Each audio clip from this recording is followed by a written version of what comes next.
So a new law is set to take effect beginning January 1st, 2027, extending car seat rules to include children up to 16 years old in California. Okay.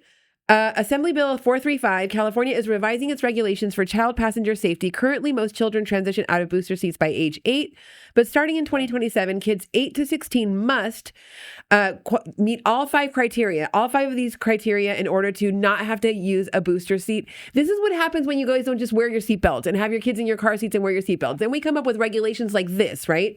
So they have to be able to sit with their back flat. Number 2, bend their knees naturally at the seat's edge. 3, lap belt rest low across their hips, not the stomach. Have the shoulder belt lie across the chest and shoulder and be able to stay seated properly for the entire ride without slouching or moving out of position. You have to meet all 5 of those criteria in order to not have to have your 15-year-old wear a booster in the car. If we would just, this is why we can't have nice things. You know, like if we would just listen to the seatbelt laws, then we wouldn't have people like nitpicking and doing stuff like this and telling us that we have to have our 15-year-old that might be a little bit shorter, that might be, you know, meet all 5 of these criteria in order to ride without a booster seat. That's happening in California. By the way, this is the same place, this is the same state that I had to have my 12-year-old sign a medical authorization for me, his mother, who pays for the health insurance and drives him there, to get his medical records so that I could then take care of his medical care. This is the same place, but now they want him, if he has to sign a legal document at age 12 for me to get his medical records, but then I have to go put him in a booster seat if he doesn't meet all 5 of these criteria in my car. Can you imagine trying to get your 15-year-old in a booster seat?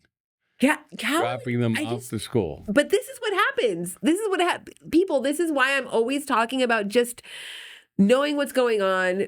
Put your freaking seatbelts on. If we didn't have so many issues like the ones that you just described, you know, all these accidents where people that were just not wearing seatbelts, acting like morons, end up severely hurt or dead, we wouldn't have legislators telling you that you have to not be able to slouch in order to not have to wear a booster. I mean, this is happening, by the way. This is January 1st, 2027 is supposed to be going into effect.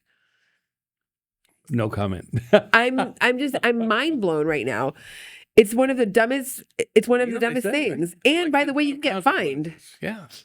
Let's see. The conclusion that they supposedly say is that this isn't taking away any freedom from older kids. Oh, no. It's taking away from the freedom of your parents.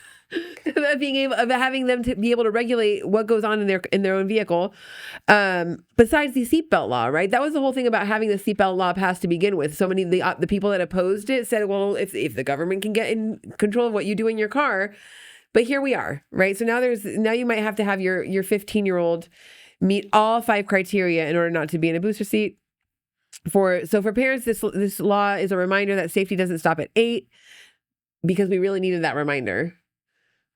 I didn't need a reminder that my kids' safety doesn't stop at 8. I know because I'm financially responsible, legally responsible for them until they're 18 years old anyway. Unless, of course, it's at a doctor's office, because then California says, in the car, you don't get to make your own choices. You have to be in a booster seat. But if you go to the doctor, your mom has to get you to sign a document saying that she gets to know what's going on with you. This really rubbed you the wrong way, didn't it? It really pissed me off. It really pissed me off.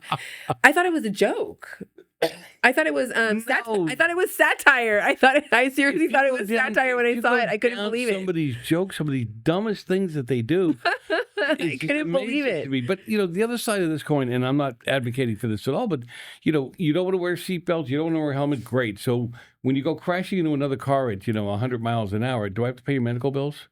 Does the hospital have to absorb your medical bills because you've been told this safety measure will save you or give you a better chance? So where's the fine line? Do you know what I mean? If you don't want to wear a seatbelt, and because you weren't in a seatbelt, you got massive injuries. Right. Who pays for that? Well, I mean, aren't they responsible for their own medical bills? I would hope so, but I believe if the hospital can't collect from you. Oh, that's just with everything else. The hospital collects their money from somebody. Somebody pays for it. Yeah.